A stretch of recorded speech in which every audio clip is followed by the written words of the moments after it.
You know you've forgiven when you can look at their name after you've used my system and you don't care. That's freedom. You won't care. They're still the horrible person they were when we started this exercise, but you don't care. Now you can live your life. Now you can be your authentic self, because forgiveness is acting like a shield. If you want to tap into your intuition, if you want your dream relationship, your dream job, more money, bigger house, whatever it is, anger, resentment, and bad self-talk is acting like a lead shield and is preventing you from it. Because you're so focused on the anger, your brain doesn't have time for anything else. What if the key to your peace, your health, and even your sense of freedom isn't something you have to find, but something you have to let go of? Today on Beyond 80%, we're talking about forgiveness, not as a moral obligation, but as a radical act of self-liberation. Catherine Giovanni is an award-winning author, coach, and speaker who has spent years helping people across the globe untangle themselves from resentment and pain. Her method of forgiveness isn't about excusing what happened. It's about reclaiming your life from it. We'll talk about why forgiving is so hard, what happens when you don't, and how her step-by-step approach can open the door to emotional, physical, and even spiritual transformation. This conversation isn't just about letting go of the past. It's about changing the way you move forward. I'm your host, Ryan Olexson, and this is Beyond 80%. Catherine, welcome to Beyond 80%. I am pretty excited because you have an explosive topic for us today, don't you? I do. Thank you for having me. I appreciate it. Yeah, so we're going to jump right into it. We're going to talk about forgiveness today, which I know can be a really tough word for a lot of people out there. But before we dig into forgiveness and your special method, I was hoping you could tell us what defining moment from your past led you toward discovering the power of forgiveness. 10 out of 10 people have a flashpoint in their life. It's that one moment that absolutely changed your life. You may not know you're going through it at the time. You may not recognize it, but when you look back, it's like, oh yeah, that was the one. So I've been sober now for 35 years. And when my mother died, that was my flashpoint. And I knew without a shadow of a doubt, if I didn't change my life, I was going to slip into the abyss and die like she did. So I quit drinking. The only New Year's resolution I ever kept. And back then, it was over 30-something years ago, what they want you to do when you go into programs, recovery and AA, they want you to make amends. But we didn't have technology. If I could make amends through a text message or an email, brilliant.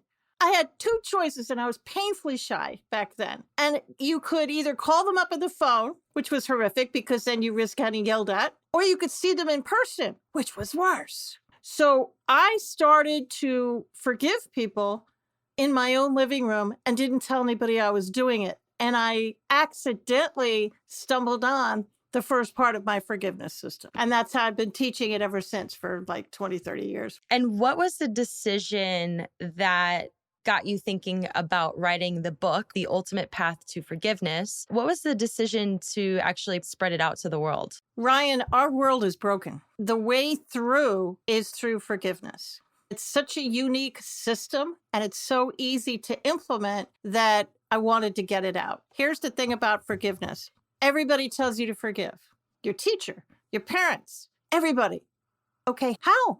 Nobody teaches you how. And then what if you don't want to? What if it's an unforgivable act? And what if they don't deserve it, which they probably don't? Then what do? You're just left to fend for yourself. I teach the how on a 10 scale, with 10 being an unforgivable dumpster fire horrific, and 1 being the easiest person in the world to forgive. We're going to start with the easy ones, and we're going to work our way up to that dumpster fire. I love what you said about you're always taught to forgive everyone, but you're never taught how to forgive. So I can't wait to jump in with you. But first, I'd love for you to explain in your words, what is forgiveness? What is forgiveness? First of all, just because I forgive you doesn't mean I want a relationship with you. Quite frankly, I probably don't. I've got boundaries in place. And here's the big one that trips 10 out of 10 people up. Just because I forgive you doesn't mean I'm giving you a pass. Doesn't mean I'm saying you were right and I was wrong and I'm coming over to the dark side, as it were. And I think that started when we were in kindergarten and you were out in the playground and somebody punched you in the eye and the teacher came over and said, now girls, Say you're sorry to each other and go play. Well, I don't want to go play with her. She just punched me in the eye. But I think we connected some dots that should have never been connected. So, that all being said, forgiveness is selfish. You do it for you. You do it because they're renting space in your head. The formal definition of forgiveness for me personally is this: I want to stop thinking about you. I want to stop getting triggered by you. I want you out of my head. Because the person you're mad at, they're not thinking about you at all. Especially the ladies, when we break up with somebody, we want them to be as miserable as we are. They're living their life. They're going out to dinner. And you're in your kitchen with a pint of Ben & Jerry's ice cream crying. They don't care. So forgiveness is for you. You don't have to reach out to these people. You don't have to contact them. That being said, here's a little mind stretch for you. You can forgive dead people. Because where they are or are not doesn't matter a lick, because they're alive and well in your head. It's for you. Why do you think it's so hard for people to forgive? Because a lot of the people you're thinking of would rate an 8, a 9, or a 10. You don't think they deserve it, and they probably don't.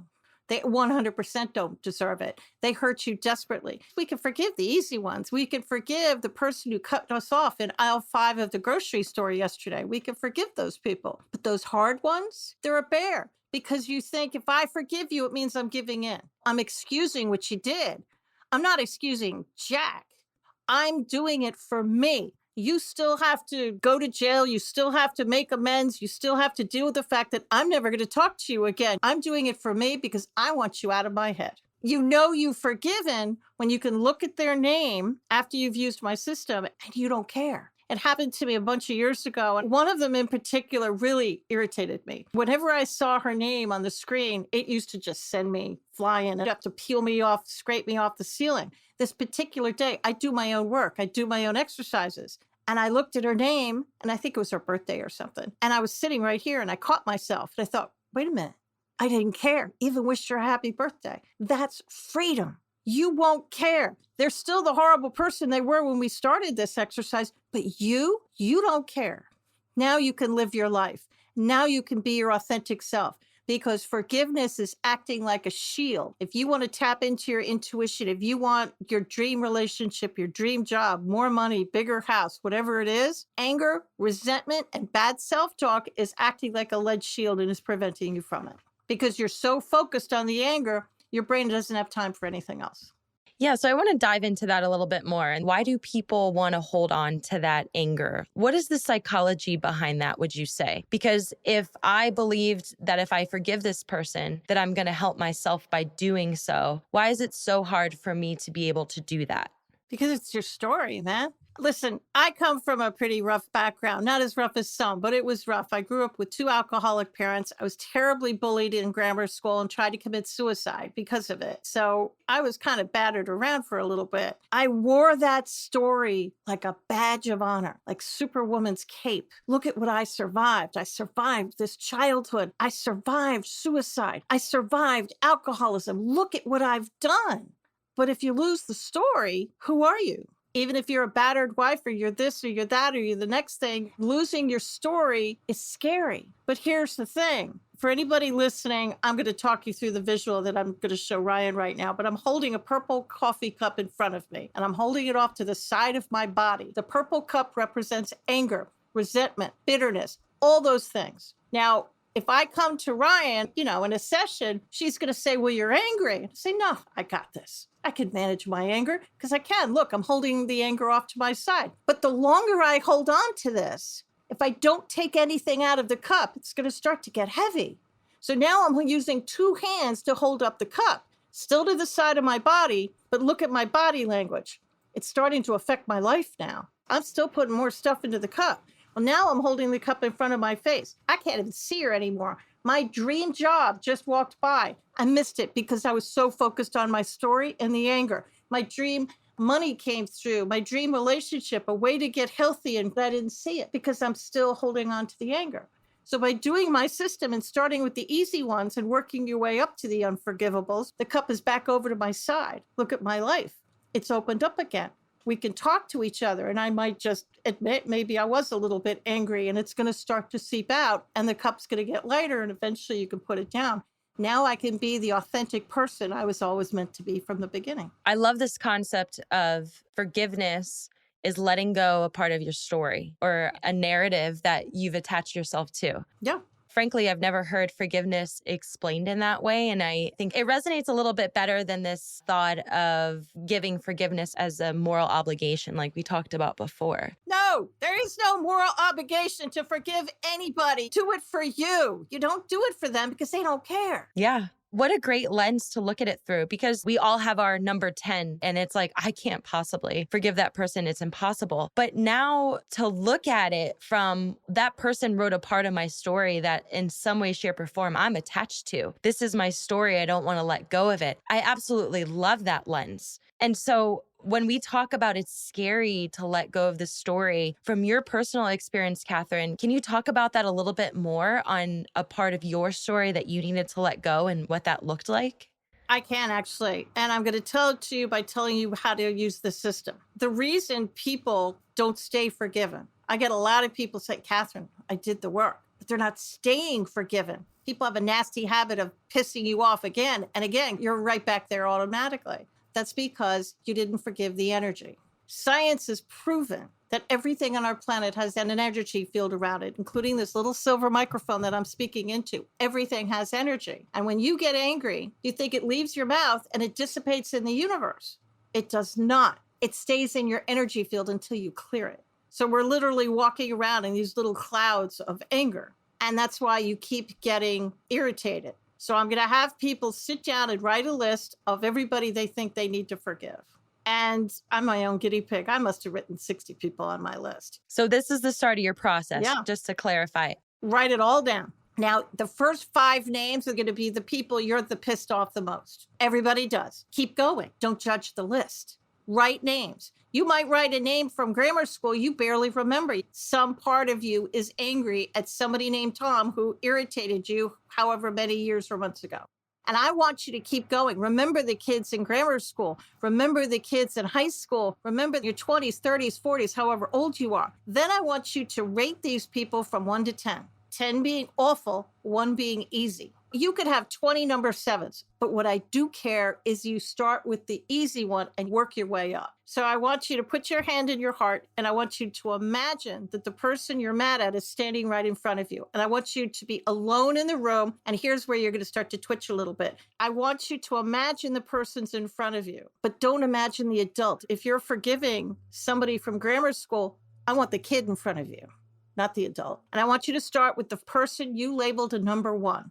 The person who stole your parking space yesterday. You can forgive them. Something really easy, right? And then if you need to have it out, you're alone in a room, go ahead. This is where you get closure. It could be a live person or a dead person. Go on. Say what you want to say. Scream, cry, dance, burn sage. And if you can't imagine the person in front of you, put a chair in front of you and talk to the chair. Put a picture on the chair. Put their name on the chair. I don't care. And then put your hand in your heart and say, I completely forgive Martha. I forgive the energy around Martha. I forgive myself. I forgive the energy around myself. I forgive the energy around the entire relationship. Now check in with your body. Are you still angry? No? Okay. It was a level 1 person. It's a 0 now. Great. Cross them off the list. Go to the next person. Was it a level 3 person? Check in with your body. I'm still angry. I still feel their name. My body is still kind of irritated. Okay. Cross the 3 off. Put a 2 if it's moved. If it hasn't moved, keep the 3 there.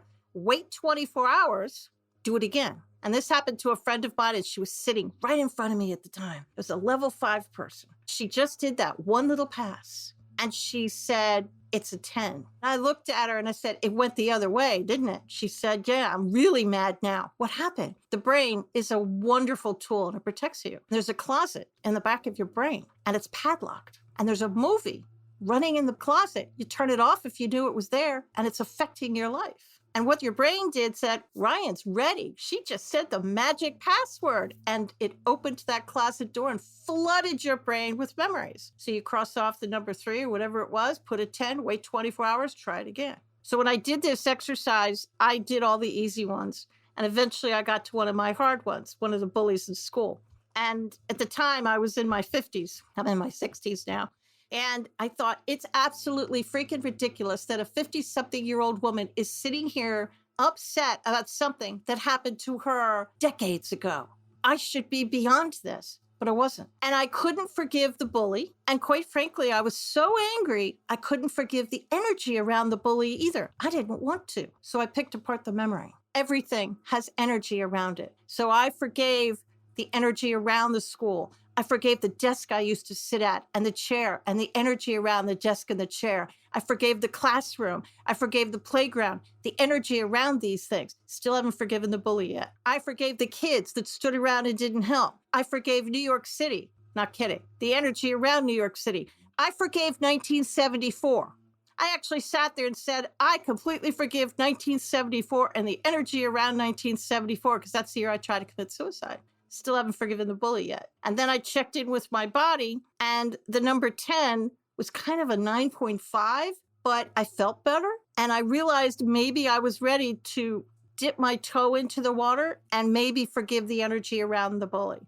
And by doing that, this is not a quick fix, people. This is a marathon. By doing that, I was eventually able to completely forgive the bully. And I was able to give my father in the same way. And it took me months to forgive Dad, but eventually I was able to back it down, doing it sometimes every night, sometimes once every other week. But within a few months, I was able to get Dad down from a 10 to a reasonable number. So when you talk about forgiving the desk and the kids and even New York City and the year, are those what you would consider triggers around that bully? Yes, they are triggers, but they're also part of the memory. If you can't forgive the person, there are unforgivable acts in this world. And let's say it's so dark, you can't forgive the person. But there's other things in the memory you can forgive. You can forgive yourself. You can forgive the car because I shouldn't have gotten in that car. You can forgive the park, the bench, the bed, whatever it is. There's other things in that memory you can forgive. By doing that, you're releasing the energy and you're releasing yourself from that prison. And you still haven't forgiven the unforgivable act, but forgive whatever you can and keep living your life. So when you say you forgive the energy around those pieces of the memory, the visual or the smells, what do you think that does overall towards forgiving, in your case, the bully? Does that lessen the sensory body reaction that you have when you think about that memory? It does. The memory is not going to sting as much, and your body is going to react. There was a study done in Japan, Japanese water study. He took several containers of water. One container of water he spoke love to. That's all he did. He just talked to it and told it he loved it and how beautiful it was. And the other container of water he spoke hate to, the most horrible things you could say. He then froze the water and he put it under a microscope. The water he spoke love to had these beautiful crystal formations. The pictures are fascinating. The water he spoke hate to had these kind of black malformations that look sick. Why am I saying this to you?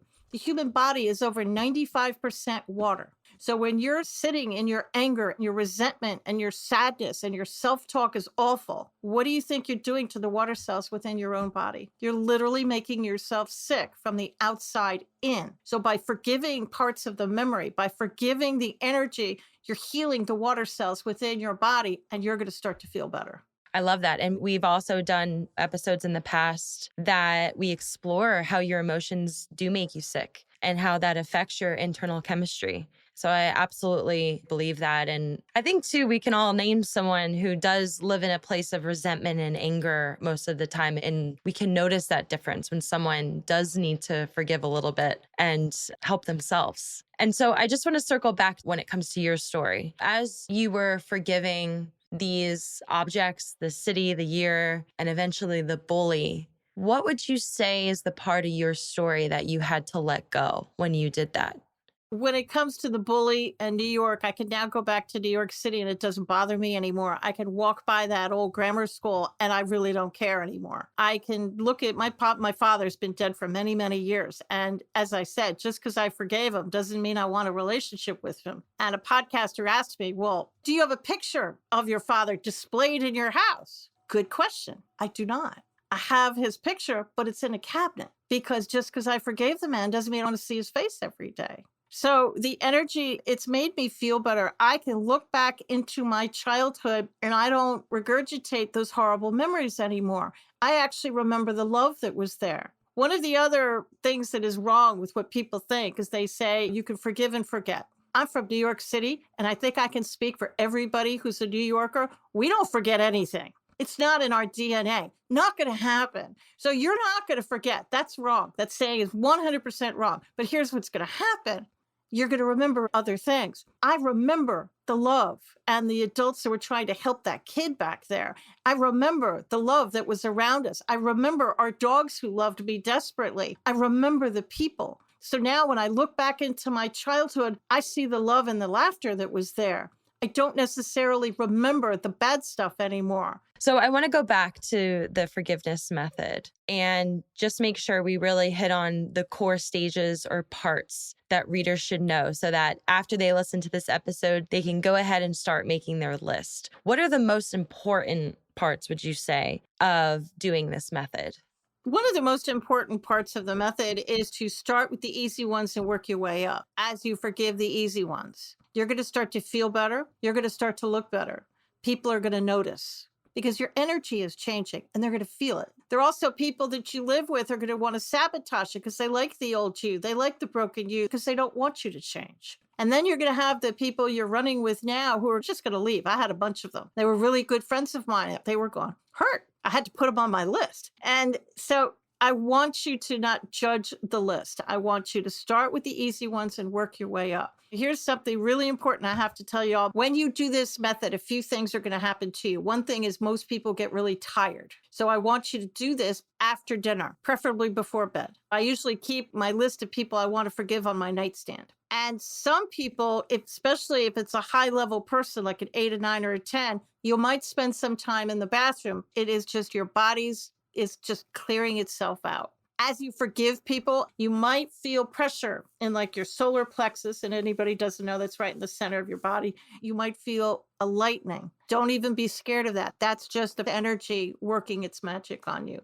But work your way up and do this at night before you go to bed.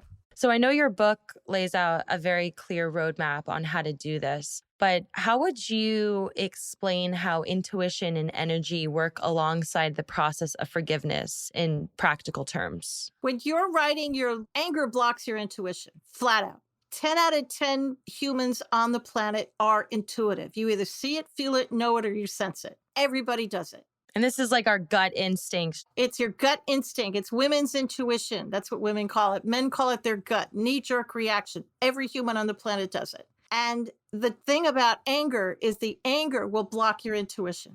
So your intuition is going to be muddy. Forgiving, even the easy ones, is going to start to clear that up. And when you're writing the list, the reason I'm telling you don't judge the list is you might indeed come up with things that you don't remember. One of my best friends wrote Little Red Wagon on her list. She didn't remember a little red wagon. She had no idea why she wrote that down. But obviously she labeled it a 1, forgave it, tossed it. Something happened with a little red wagon when she was a kid and her brain just kind of spat it out at her. It might be an association is what you're saying, or you have those stored memories that you can pull from. Maybe something pops up and you've always had a weird feeling toward it. Just add it to the list. Don't judge the list. Never do more than 5 or 10 at a time. If you're doing a low number person, that's like between a 1 and a 6, you could probably do 5 to 10 a night. But if you're doing a 7 and above, you probably only want to do 1 because that's big, huge energy. The forgiveness energy is the same thing as gravity. Gravity is going to work whether you believe it or not. It's still going to work. Even if you make that first pass and you say, oh, it didn't work. Oh, yeah, it did. Let me tell you a quick story. It's absolutely true, and it will stretch people's brains a little bit. I sat down and did this exercise, and I picked a number 1, which is a girl I went to school with. And we were tight back in the day, and I couldn't even remember why we had the falling out. And I thought, oh, this will be easy. I could just kick it out. So I sat on my bed. I didn't even have to say anything to her. I imagined the kid, not the adult, was standing in front of me. Didn't even say anything. I just said the mantra, which is in the book, and I went about my day. And I hadn't talked to this person in decades. 2 hours later, she calls me up on the phone. I used to train concierge for a living. I'm retired now. So I'm pretty good at masking what I'm feeling. And my concierge talents kicked right in. And we said the right things, made the right noises, and reminisced. I hid my shock because my jaw was on the floor. And I said, I have to know, after all these decades, why did you choose to call me today? And she said, well, this was the damnedest thing. 2 hours ago, exactly when I was saying the mantra, a figurine you gave me in school flew off my shelf, landed in the middle of my floor. I saw it and decided maybe I should give you a call. That's crazy. So if the power of forgiveness has the energy to move a figurine 700 miles away, imagine what it's going to do to the water cells in your body. Imagine what it's going to do to rearrange your life so you can have that ideal life. But this is not a quick fix. This is a marathon, not a sprint. This is work. The easy ones you'll be able to toss and you're going to start to feel better. But trust that intuition. Trust the list and don't judge it. And then eventually you're going to want to write a list about all the things that are all about you, because your name is going to go on the list. So the book doesn't only teach people how to forgive others, but it also encourages them to forgive themselves as well. How does forgiving ourselves differ from forgiving others? And how do you work that as part of the method itself? I tell everybody to forgive other people first so you can get used to it. You can get used to the vibes. You can get used to how you're feeling and watch how your life is going to change. But we're humans. We make mistakes. If we didn't, they wouldn't put erasers on pencils. My mother must have said 1,000 times when I was a kid. But we've all done things we're not proud of. We've all done things that you've said the wrong thing or you hurt somebody. And some of us are carrying it, some of us aren't. But there are some of us that just kind of carry that stuff. Everybody's got that part of your life to do over. What would it be? And that's usually what comes out. Something you can't forgive yourself. Adults, we don't get do-overs. But this is one of those things that you forgive for you, not them. You don't have to call these people up, but it's going to release you from the pain of carrying that around in your heart. And how would you speak to your inner voice to aid yourself in forgiving yourself? How does that benefit from this situation? When I do this method, the mantra, I have a little flip to it. Whenever I do it, I say, I completely forgive Ryan, the energy around Ryan. And I always add, I completely forgive myself for anything I may or may not have done and the energy around myself. So I always acknowledge whenever I do this, I could have done better. And the reason I figured this out, it was because of my father. And I got that number 10 man down to a 0. And I had this aha moment. And I sat here and I thought, I'll bet you there was stuff I said in the heat of the moment that I probably could have done better. And that's how I thought of it. And it came up because somebody asked me, what's the one regret you have in your life? And I said, I regret not letting my father walk me down the aisle. And I was so angry at him. I actually had my brother walk me down the aisle. I've kicked myself ever since because that was mean. Did he deserve it? Probably, but it was still mean. And I thought, I'm better than that. And I sat here and I thought about it and I thought, now I have to have Dad forgive me. And he's dead. So I spoke to the ghost in my room, so to speak, and I put other people on the list and I created a second list of people I wanted to forgive me. Now remember, it's not going to do the person you're forgiving or you've hurt any good, but it's going to do wonders for you. And you can forgive anybody. You can forgive politicians. You can forgive the war in the Middle East. What's it going to do for the war in the Middle East? Absolutely nothing. But if it's making you mad, you can forgive it. Everything is forgivable. Yeah. And I love this entire concept because it really flips the idea of what forgiveness is on its head and throws it back on this is for your own benefit. I keep hearing that over and over again. And I know you've shared a lot of stories already, but is there one particular story that sticks out to you that someone went through a real life transformation after they used your forgiveness method? Yeah, there was a client of mine who was assaulted as a kid. I'm trying to be delicate. But once she was able to forgive that memory, I mean, it completely opened her up. She started to date again. She started to go out again. It was like a changed woman. And it was this awful thing in the back of her head that was in that padlock closet. Once she was able to actually take that skeleton out and forgive it and release it. And did she completely release it? No, she's never forgiven the actual person, but she forgave enough of the memory that that skeleton is gone and it's completely allowed her to breathe again. And it has allowed her to live her life again. It doesn't make her stumble. Remember, you do it for you. You don't do it for them. Yes, this is life-changing. And so as we're wrapping up this conversation, if you could leave our listeners with one key nugget about the power of forgiveness, what would it be? You are worthy.